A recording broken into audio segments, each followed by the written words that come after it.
Hey, it's Brian Sanders here with HSC UAV and Simon as well.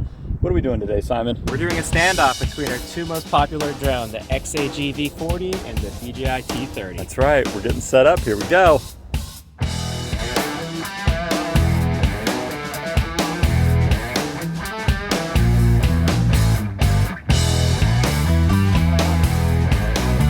All right, obviously another really important part is who's repping what. Okay, now it was my choice. I chose XAG, and what did you? DJI. And you chose DJI. That's right. Again, both really phenomenal products. What do you want to do?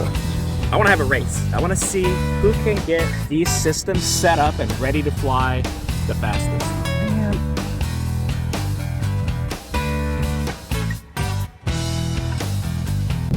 All right, well, I think Brian won the race that we set up, but to be fair, I did have to install all the nozzles. Now, typically, you wouldn't have to take all the nozzles on and off between applications. But you can see right away, the most impressive thing about this drone is the size. 30 liters, or just about 8 gallons of capacity on this model. It's a huge 6-rotor design, and it is all about productivity. A huge capacity, it can do tons of acres per hour, a gigantic battery that just comes in and out very easily, quick drop battery with a simple latch. The arms simply close using these latches. And you saw it's fairly portable once it's all folded up. One thing I can appreciate is that it's narrow enough to fit through a standard doorway, which is something it makes it a lot easier to transport. This drone does use a traditional style nozzle, so it is an orifice style nozzle with a quick disconnect, so they're very easy to swap out for different types of applications, and there are a handful of nozzles available for this model specifically. A couple other things that I really like, it's a 360-degree radar system, so you have 360-degree obstacle avoidance, and in fact, it even has an upward-facing radar.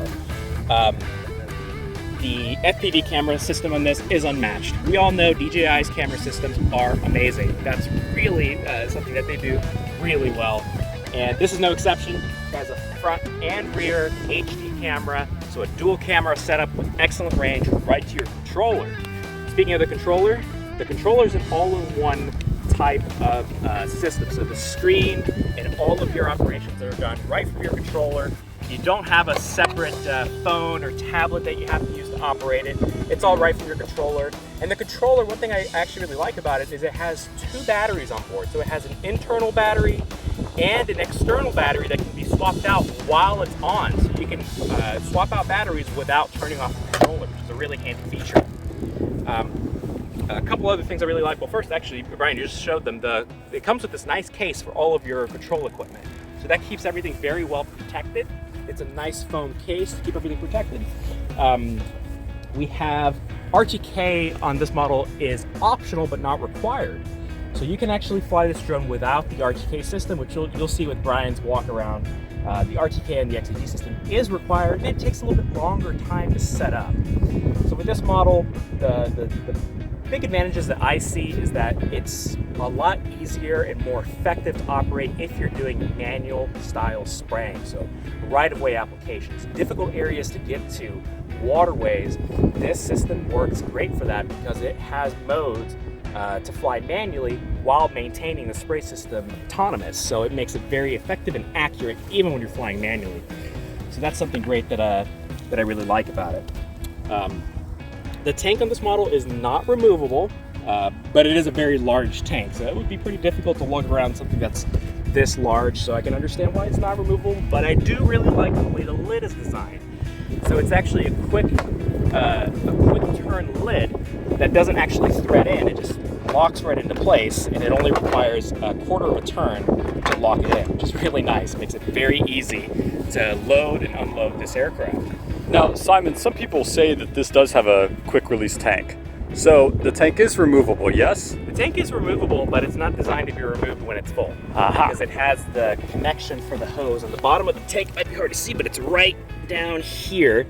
That's the connection for the tank. So if you unscrew that, well, you can't have it full because everything comes out. Gotcha. So you can remove it and change it pretty easily, though, if you're using different types of products that you don't want to mix. Great. So it is easy to swap that out. Now moving on to the batteries and battery charging. This is the battery, obviously a huge battery.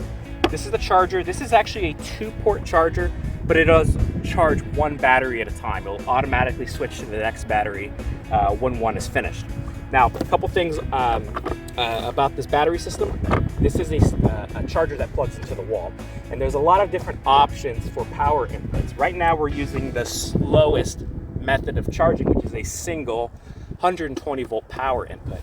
However, this charger can actually accept up to two 220 volt power inputs, and that actually allows the batteries to charge in a very short period of time, under 15 minutes, closer to 10 minutes of charging time. However, to do that, you do need a very large and very powerful generator and a system to plug it into. So with a smaller generator, your charging time does go up significantly. So something to keep in mind with this system. All right, so obviously a very different design here in the XAG V40. Very, very, very specifically different. As you can tell, 100% of the spray is captured below rotors here. That's really incredible for the actual pattern, not only in the pattern uniformity. We'll talk a bit more about the spraying system, the most important aspect about both of these aircraft a bit later. 2-rotor design, 47-inch props here. This thing is gigantic, but I also really like how portable and easy it is to carry with one person. Some other unique design things here. This is the kind of front of the aircraft. There's a first-person view or an FPV camera up front. The radar here for obstacle avoidance and detection. Also for terrain following. RTK is standard on this equipment, so precision is guaranteed, which I love. You even have a lot of thoughtful design things like tie-down hooks for when you're transporting. XAG has thought about everything. Process to remove the tank, so simple. One plug here, bam, I gotta move these props out of the way. The tank comes out, that's easy, very simple. So your time on the ground is very, very, very quick. We'll talk a little bit more about productivity later. In the back is where the battery goes, right over here. And it just literally drops into this space right here. And then this aircraft also, something really unique is XAG platforms have the ability to map fields as well. So you don't have to buy another aircraft like a Phantom as you do on our friend over here. Otherwise, RTK again, standard. That's this guy right here, tripod included, RTK, puck. Battery's actually housed in this pole. So you've got all day battery life with everything you see. Obviously the drone charging we'll talk about too. But this guy runs for about 7 hours. The same with the handheld controller, which I'll show you. One of the challenging things about the setup on the XAG system that could be considered a downside is the network. So one good thing and one bad thing is everything's connected through a network. That could be cellular if you have it available. If you don't, not a problem. This acts as like your local network. It's called the local network terminal. It takes a little bit of time to set up. Once it's set up, it works really well. Handheld controller. Okay, good thing or bad thing? This is all I use to fly manually with this aircraft. Okay, like it's got less buttons than your remote controller for your TV.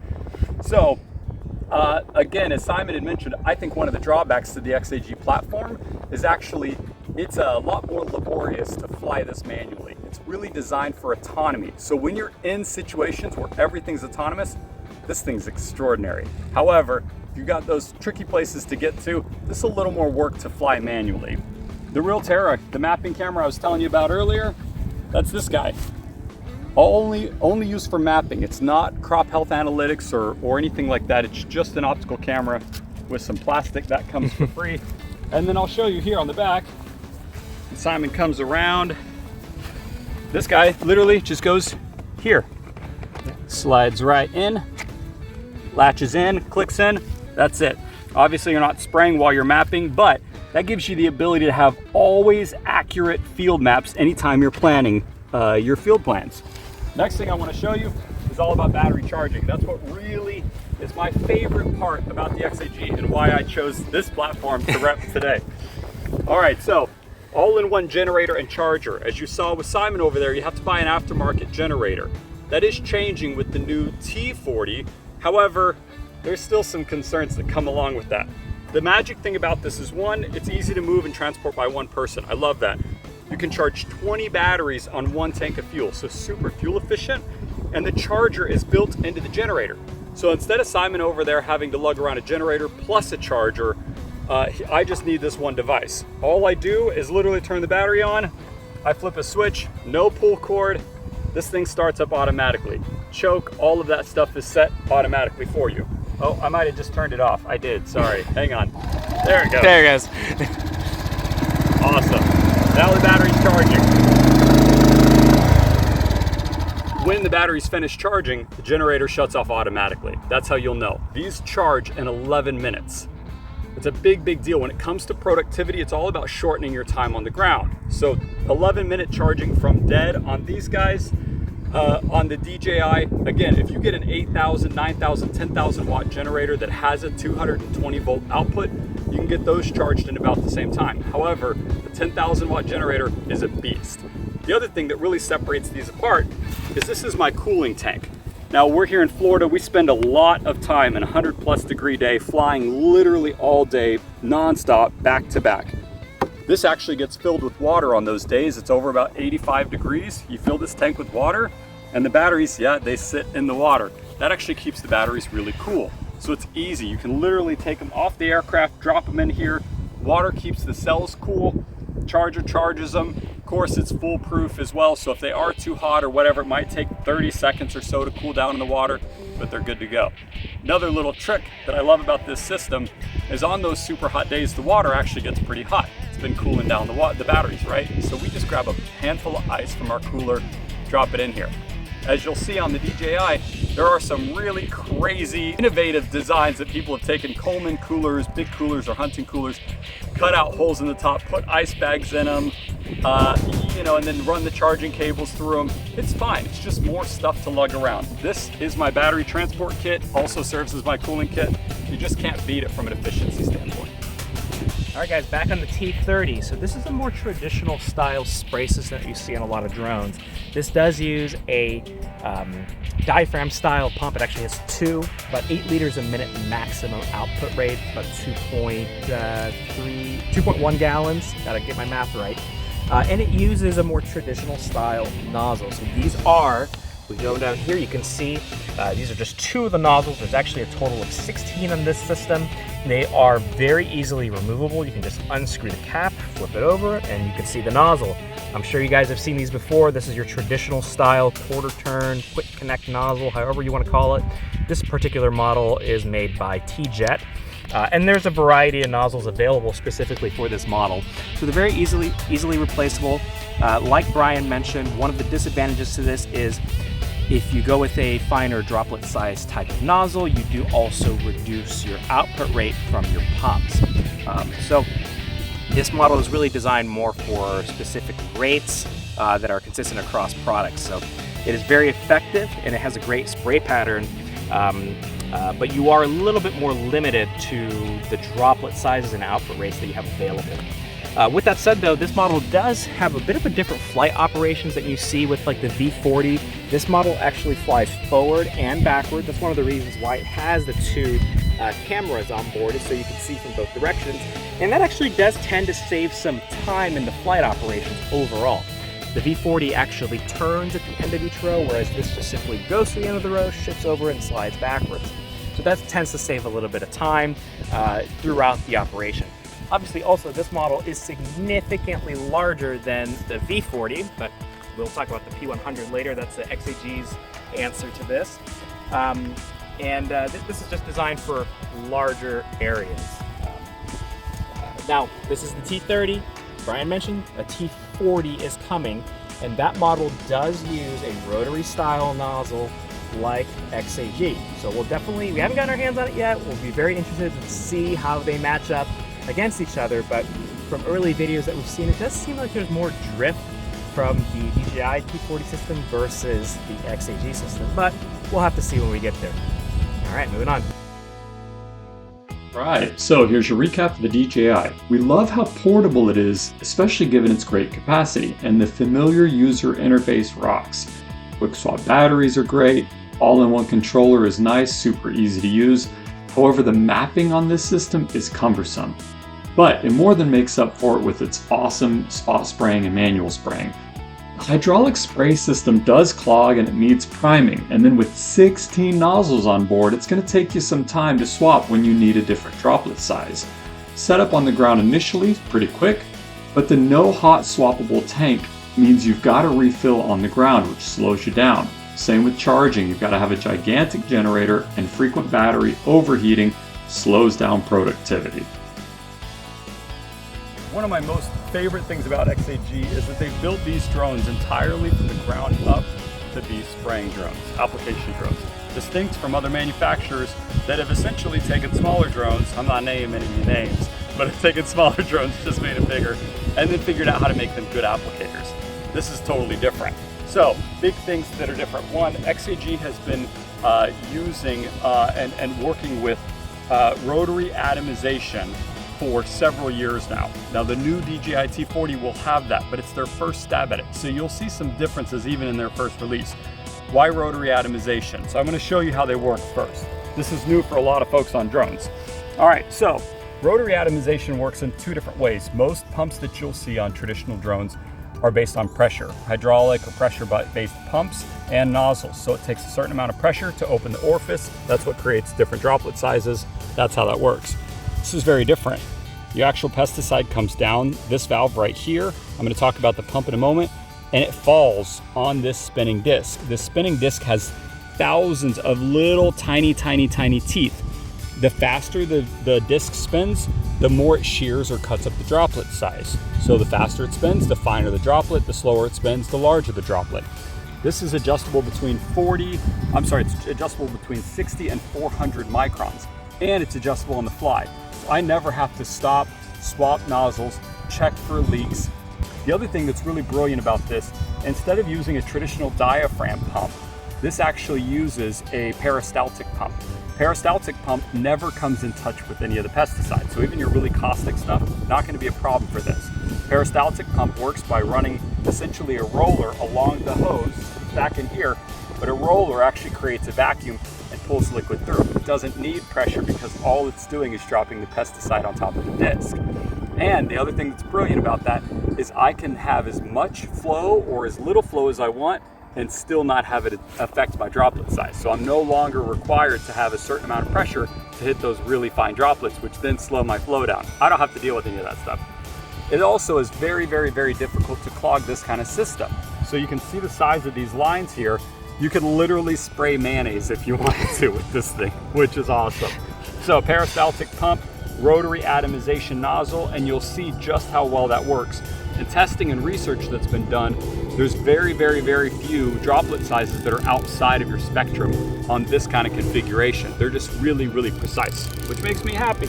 Cool. So what is this great for from an application system? This is really all about, and it was designed originally to specifically benefit canopy penetration. So very even, thorough coverage, even in dense canopies. So think about vineyards.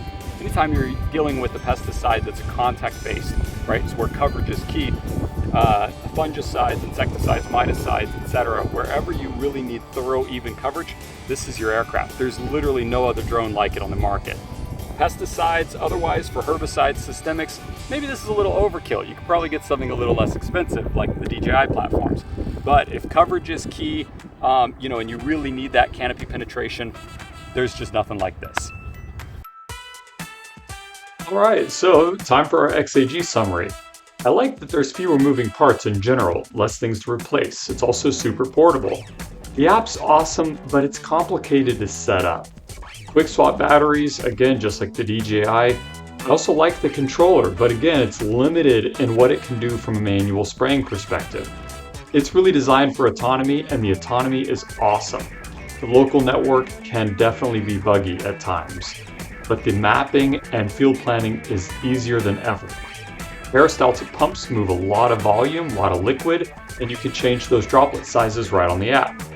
Hot Swap Tank is so great for high volumes because you can have extra tanks loaded on the ground ready to swap. Spot spraying is difficult, but the uniform and thorough coverage from huge props make this great when coverage is king. Fast charging and battery cooling is standard and ready to go out of the box. Alright, let's watch these bad boys fly. On the left, we've got the XAG V40 and the T30 on the right. Now, a couple things to note here. We've set these up at maximum flow rates on both systems using a fine droplet size for the demonstration, so you can see the actual spray really well.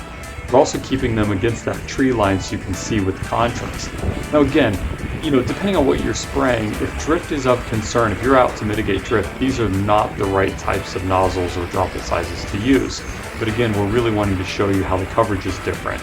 Big difference there, that V40, all of that flow is coming out of 2 nozzles, while on that T30 over there, we've got it coming out of 16. So typically the flight envelope of the V40 flies higher in altitude than the T30 and other traditional drones with so many rotors. Also, on the V40, that allows its pattern to develop and mature a bit more. We've got a strong wind coming out of the west here, which you're seeing some of those droplets go off-site here. Looping the video so you can see it a couple times. But when coverage is king, like an insecticide or fungicide, it's a really clear winner that V40 is the way to go. However, that T30 and the V40 are going to be great with systemic herbicides, etc., and especially when drift is of concern. All right, so now I want to show you how easy it is to change the actual spraying parameters while you're in flight. That finer droplet, you really want to be a lot higher up in the air. Now you can see how well that pattern is forming on the ground. Really even, really consistent, and still decent drift control. We've got some particles drifting off site, so I can just bring those droplets, make them a little larger. Here, you're seeing a lot less off-target movement. Check it out, I'll slow them down even more, make them even larger. There we go. It'll take a second for some of that to get out of there. So all of that is adjustable on the fly.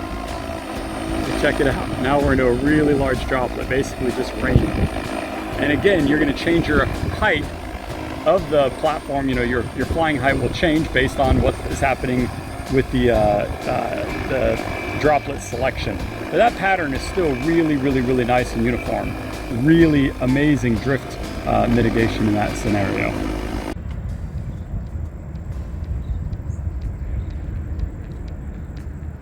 Wrapping it up. What do you think, Brian? Oh my goodness, what a day. That was really fun. Yeah, that was really fun. Okay, so look, people trust us for unbiased advice, yeah, and guidance. So, as we talked about at the beginning, there's goods and bads to all of those platforms. So I'll start with the XAG that I was repping.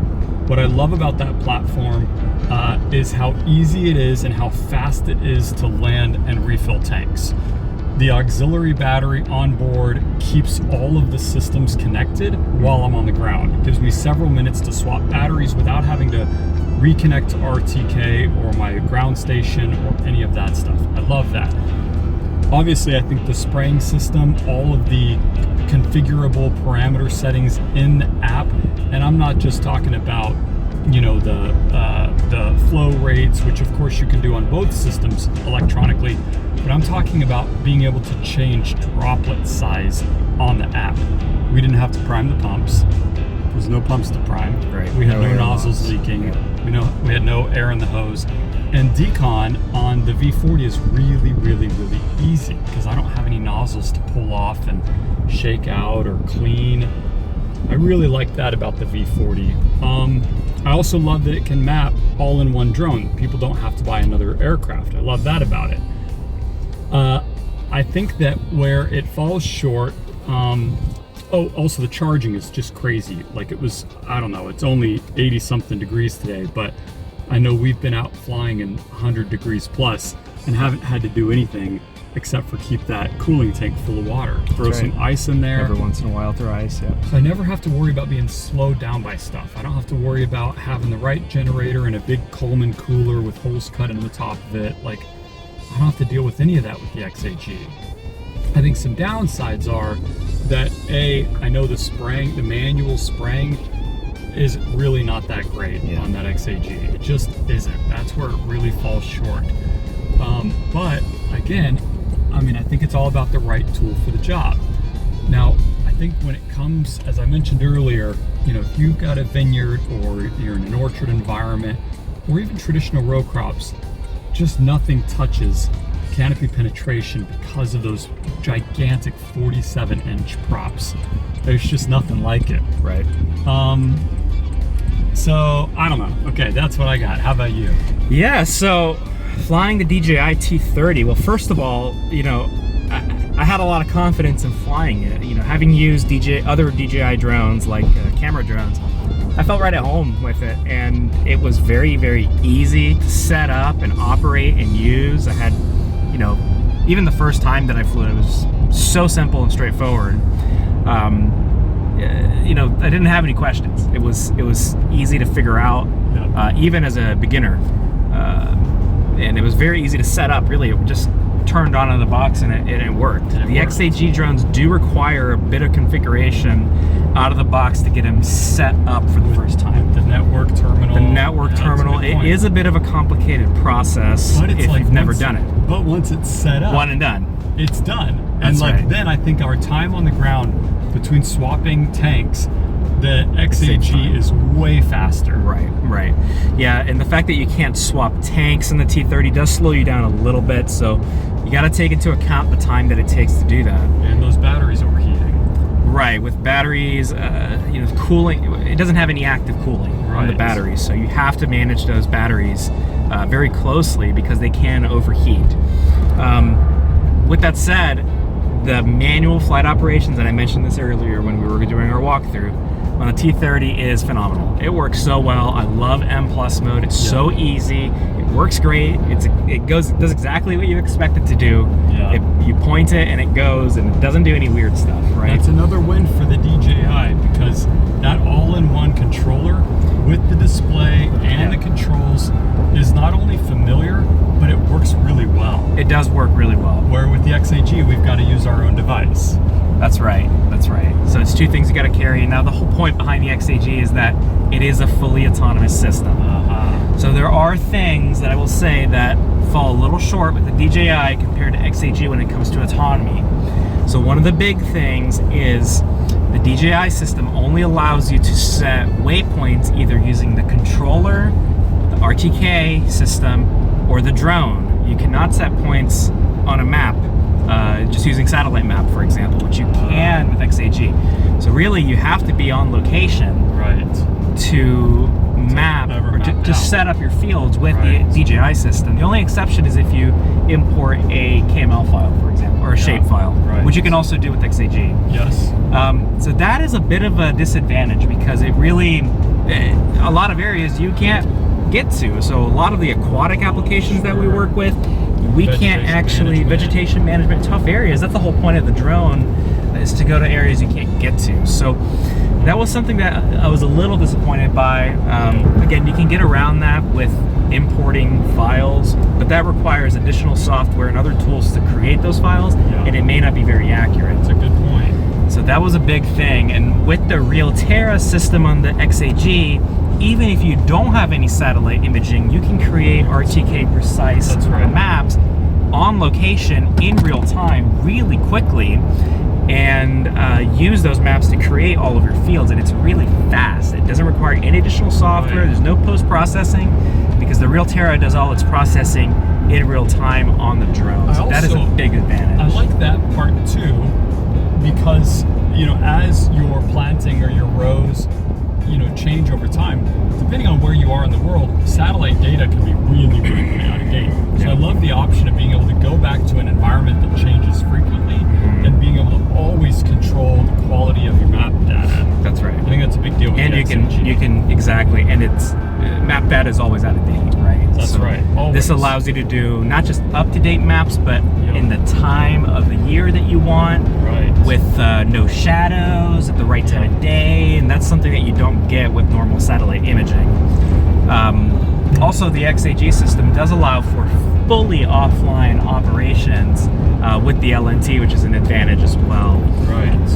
The things I do like about the DJI system, though, is the obstacle avoidance is amazing on that, especially in manual mode. It just works so well. It's, you know, if you've flown other DJI systems, it's going to be really familiar to you. Got that nailed down. It's nailed down. It works really well. I mean, it works well on XAG too, but just the way that it shows the radar map of the obstacles around you and the distance and all the you know, it works really, really, really well. So I think inspires a lot of confidence. As a win, the DJI, your team has a win on obstacle avoidance for sure. Yeah, I agree.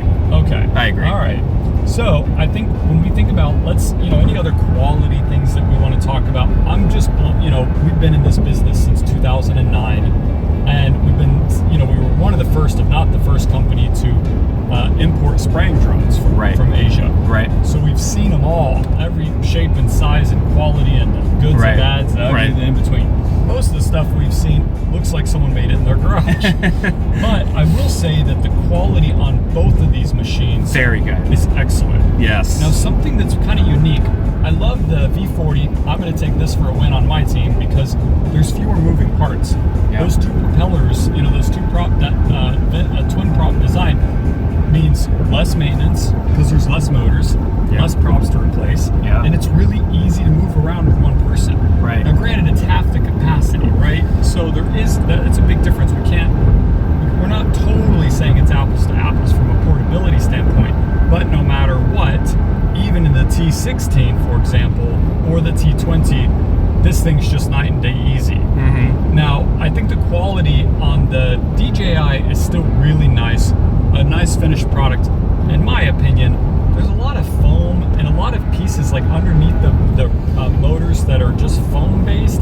It's nice, it's light, but it feels a little, I don't know. I think a little cost cutting, a little. Yeah. It just doesn't feel like it's gonna hold up as long as what we see with the XAG product. So I totally agree. XAG for the win. Yeah, I think the quality goes to that. Right. The other part that I've definitely noticed is just from my experience, the serviceability of the XAG product definitely seems easier. There's a lot more fittings and plumbing and things that could possibly leak with all the nozzles that the DJI system has, and some things that the way that the wires are ran through the arms are a little tricky to actually access. XAG is a little bit better on that. I'd say a slight win for XAG on that. Okay, so XAG takes it for the serviceability as well. Yes. All right, now again, we talked earlier about FPV cameras. By far DJI, so much better. I'm just going to hand you that. I'm just going to give you that for the win. Not even debatable. Yeah, it's better. I mean, the camera on the XAG system works fine, right? But the quality's not up to par to the DJI system. That's right. That's just that. Now let's talk about safety and how the system interacts with the operator from a UX standpoint. Sure. And I think I'm just going to hand you this one too. Yeah. Yeah.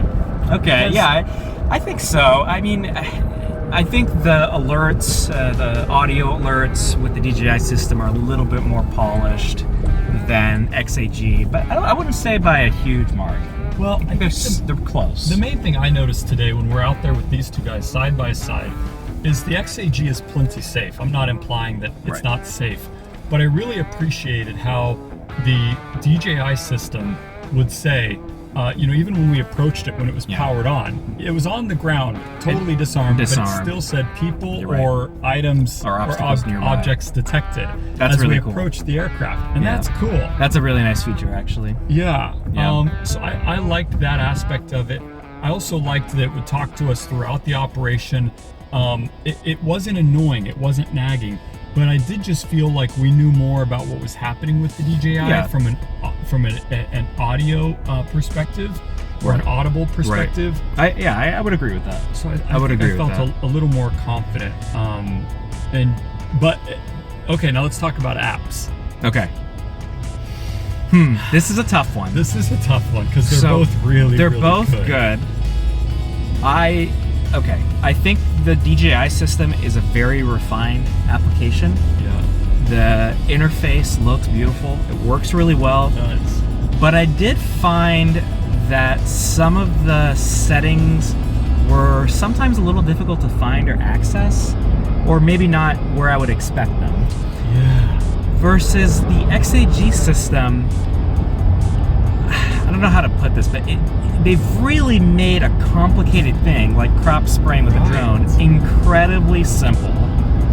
And it does allow for more capability, in my opinion, especially with the autonomy, right? For sure. So like you can, the mapping we already talked about with the field planning using the satellite map. One thing that I saw on the XAG system, I gotta say, I mean, pretty jealous, was the ability to make custom routes, which allows you to do, instead of just a broadcast application like an entire field, you can actually do a single path that can go in any direction you want. So that would be amazing for like a right-of-way application, a waterway, anything where it's a long straight line of.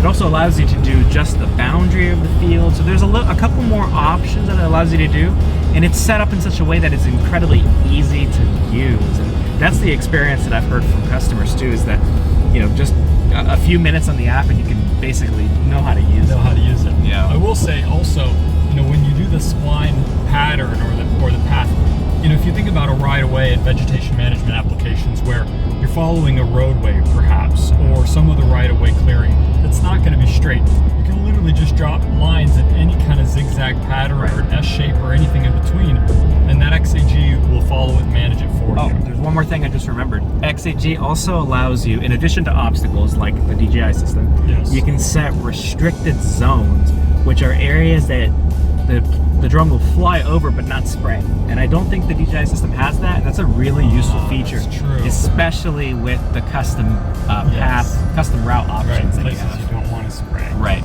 The XAG, I feel like they've really thought of everything, and it's mainly because before XAG rolled out any of their spraying drones, they just spent literally years in their own fields. They own 2 different research fields, cotton and rice in China. Big plots, 500 acres on one and 40 acres on the other. And they use the drones out there themselves to protect those crops. Now, a very common challenge or an area of concern for me is what happens in the event where you run out of chemical or are low on battery and the drone activates return to home. You do want that to happen, right? It's an efficient way, but the XAG app actually sets up what they call an entry and exit point. Once you've powered on the drone, you've determined where home base is, right? A refill location, for example, then you can actually tell it, this is the exact route, including height and speed, and the only place that the drone is allowed to enter and exit that field. Right. So it's great, especially in vegetation management applications and a lot of tricky other areas where you've got, a windbreak setup or something like that where there's obstacles on one side of the field. The XAG will only ever, no matter what the cause, will only ever come back to its home through the exact route that you've planned. I love that. I'll never worry about it running out of fuel. Most drones are going to take just the direct path home from any angle, right? Which you can still also do if you don't need that option. So Yes. It gives you a lot of flexibility. In That's that right. sense. Yeah, you can still have it be optimized for efficiency, but I love that safety parameter. The other thing that I really appreciate is the ability to, brain fart again, entry exit points. Well, I'll mention a couple things. So you had talked about the battery charging with the XAG system. Yeah. And frankly, I think that's probably one of the more important items. I remembered what it was. Don't okay. forget yours, okay? Okay. We'll come back to it. We'll come back. It's been okay. a long day. It has.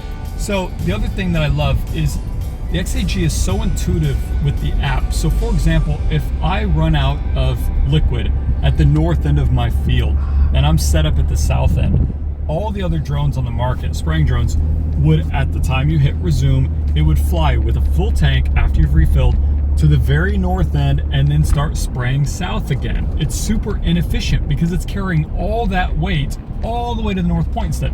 XAG was like, wait a sec, that doesn't make sense. So the XAG will empty out at the very north. It will actually start at the southern edge of that field where it was going to be anyway, but it actually will start spraying from the south to the north. You can turn that on or off, if it's for some reason not efficient, but it's all these little things in the XAG app that make it just a productivity genius. Right. Now, I'll give it back to you. What were you going to say about batteries? The battery charging situation. So, that is an absolute win for XAG, I gotta say. The generator system, it's so compact, it's so portable, it's so easy to transport, it starts up on its own, you don't have to pull a cord or start it or worry about anything. It only uses as much fuel as it exactly needs to charge a battery because it'll start and stop as necessary. Yeah. With the DJI charger, you either have to have a separate generator, or I know DJI is working on generator systems for that as well that are going to be similar to that, but it's a lot more equipment that you need, and it's more complicated, right? Yeah. So the XAG supercharger is a really slick piece of equipment for that type of use. I do wish for future development that supercharger were to have other auxiliary plugs on it, like a USB plug or Right, it something. doesn't have any other plugs, so you can't charge any of your auxiliary equipment, which would Right. be really nice to have. So that's, However, I will say, back to a win for the XAG, Don't have to charge all it. that equipment lasts all day. yeah, that's right. So besides my phone, because I use my phone as the app, Mm-hmm. everything else, the RTK, the LNT, all of the other systems Mm-hmm. are designed to last all day. And one thing that you can do is with the XAG controller and the RTK portable RTK base station is that you can actually charge it while it's on. So it allows you to plug it in, even if you run low, you can plug it in and continue using it even while it's turned on. You got a lot of flexibility there. Yeah. All right, so I think overall, from the app's perspective, I love how refined the DJI app is. I Yeah. think it's beautiful, it's intuitive, it's easy to use. There are some weird things like changing the direction of your spray plan for accounting for wind. Research shows, by the way, for y'all listening, research shows it's most effective on spraying drones to fly into the wind. That tailwind is actually beneficial because your aircraft banks slightly forward as it's fighting the wind, which helps, you're actually using the wind to help push the spray into the canopy. Mhm. So it's important to have easy flexibility on adjusting the direction of that path of the spray plan, as winds dictate. It's a little easier on the XAG than the DJI. Yeah. Okay, so for the app, I'd say it's a close tie. Yeah. But I think given all of those other features about entry and exit points, the ability to easily adjust, got to account for Custom routes, all that stuff. all the spline planning, the ability to map from a satellite image if you want to, or create your own with the same drone. I think XAG has it. Yeah, I'll have to agree with that. Yeah, absolutely. Okay. The DJI system is great. It's very refined and polished, but it just doesn't have as many features. It doesn't have the same kind of technology. That's right. All right, now batteries charging, we've talked about it a bunch. DJI says that they've got a 1,000 cycle battery warranty, a guarantee. XAG says the same. So I think that from a battery standpoint, we're neck and neck.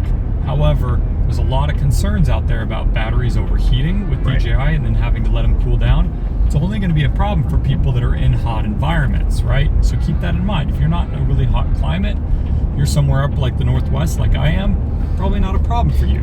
Somewhere down here, it's going to be a problem. And you're right, because temperature control is one of the biggest factors to the longevity of lithium batteries. So being able to control the temperature so easily with the water cooling, it depends on the operating use, but I think they're going to be pretty close to equal as long as they're used properly. Okay. Now, I will also say that on the new T40, there's a plan for it to have a cooling device. Right, but it's air cooled. Air cooled. Right. So I'll be interested to see how How well turns that out. works. I'm very curious And because this is the best place to test it. yeah, we'll have ambient temperatures above 100 here in Florida, and I wonder how well that's going to work for actually cooling those batteries. All right, so we got some work to do there. All right, so Okay. wrapping it up, I mean, what We haven't talked about one big thing. what is that? Price. Oh, price. So All right, let's here's, talk about price. here's my stake, okay? Because, I'm on Team XAG Oof. over here. The Yeah. XAG is more expensive. It is more expensive. It just is. However, hear me out. I have RTK included, That's right. so I'm always 100% accurate. Within generally, the accuracy of this system is less than a centimeter. That's right. So we're talking crazy precise. right. Now, in fairness to DJI, spray applications, there's times where that really matters and times where that doesn't, right? Mhm. So, I mean, what's a centimeter or two off? DJI is accurate to about 2 feet without RTK. Obviously, depends on satellite array, time And of it day, is et cetera. available as an option. That's right. But it is very expensive. It's expensive. And adding the RTK, I think, brings the cost relative to the payload actually close to, or maybe possibly even above. Now, I'm gonna do you one better. You ready? Okay. Here's my argument. All right. Now, I don't have to buy another generator. Absolutely. I'm And that all is an set. expensive generator, too. And the alternative to my folks shopping for DJI, again, I'm on Team XAG over here today. But I would say to people that have large plots, right, who are doing either high volume, high total solution, total liquid volume per acre, you're gonna have to either have a gigantic generator that you're dealing with and find ways to cool those DJI batteries, or you're gonna have to buy a ton of batteries. And at $2,000+ a pop, you're gonna pay for it one way or the other. So, Ouch. so. And we've tested the at least the V40. You can fly non-stop with 2 batteries, which is insane. Just 2. So, even though I'm several $1,000s more on the equivalent of size capacities, I think once you factor in, I can really, now 2 batteries is kind of a pain. I think longevity, we'd always you have want 4, more. Right. but 2 is doable. It's doable. We've right? tried, we've done it. You know, And it's then- possible. And then I don't have a generator to buy. I don't have to, you know, Jimmy rig some kind of huge cooling system or any of that It's very junk together. compact, small, easy to carry. It's easy to go. I mean, it's just easy. So I think from a price standpoint, they're actually pretty comparable. They are, yeah, I would say so. All right. Fairly close. The upfront price of the XAG is higher, but when you look at all the little things that you'd have to add on to get the same kind of effectiveness with the DJI system, they're going to be neck and neck. All right. Okay, so in Who summary, wins? Well, Here's the thing. I think I win. I'll give it to you. but- I will say this. Hold on. Okay. There's no perfect drone for every application. Ah, man. Okay? There's certain things that one drone will do better in certain No. cases. You're But- absolutely right. But I will give it to XAG in this case because I do think that with the additional features that it offers and the battery charging system and the ability to do mapping as well, Yeah. even though it has an additional cost associated with that, it's Still worth cheaper than it. buying the Phantom. It's cheaper than buying a special drone just for mapping. It's cheaper than buying 10 batteries. It's cheaper than buying an additional generator. But I will say also, in all fairness, go back to the right tool for the job. Right. It all depends on what you're using it for. Exactly. Okay, we talked about, outlined all the goods, the bads, the uglies, the in-betweens here between these two systems. And ultimately, it depends on what you need it for. If you're doing fungicide, any contact-based herbicides, insecticides, miticides, etc., V40 all day long. It's just gonna carry, it's gonna make the most difference when you're on the ground, swapping tanks, swapping batteries, doing all sorts of stuff like that. You're doing herbicide applications, the V40 might be a bit overkill. You're down to 1 to 3 gallons per acre of total solution. You might not need all of that rapid ground time because you're gonna fly so much longer on that one tank. Right. Right. And all of that rotary atomization, all of that stuff is gonna be a lot less important in a herbicide application. Right, yeah, it as you saw, I mean, in the video too, you'll see the spray pattern on both drones are excellent. That's they really right. are. That's right. So, point right. is, people should get in touch with us. Yes. Come How to do you our get in touch website. with us? So you go to our website, hsc-uav.com. You can chat with us on there. You can call us. You can submit an inquiry on our website. We even have a drone selection wizard, a wizard that we've designed to ask you these types of questions so we can help direct you to the right aircraft. Keep in mind, again, this technology is changing all the time. So in the future, we'll have, when it comes out, we'll have a P100. We're taking pre-orders on that and the T40 today. We're at the early part of October in 2022. But get in touch with our experts. We know a lot. Of course, we sell all of these aircraft side by side. Come visit us in beautiful Florida. You know, kick the tires on these things, so to say. See for yourself. There's nothing that substitutes being able to actually spend quality time with these aircraft out in the field in their native environment. That's right. And be able to see all these little things that make them different.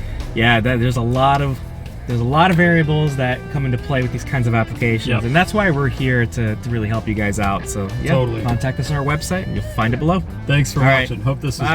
valuable for you. See you next time.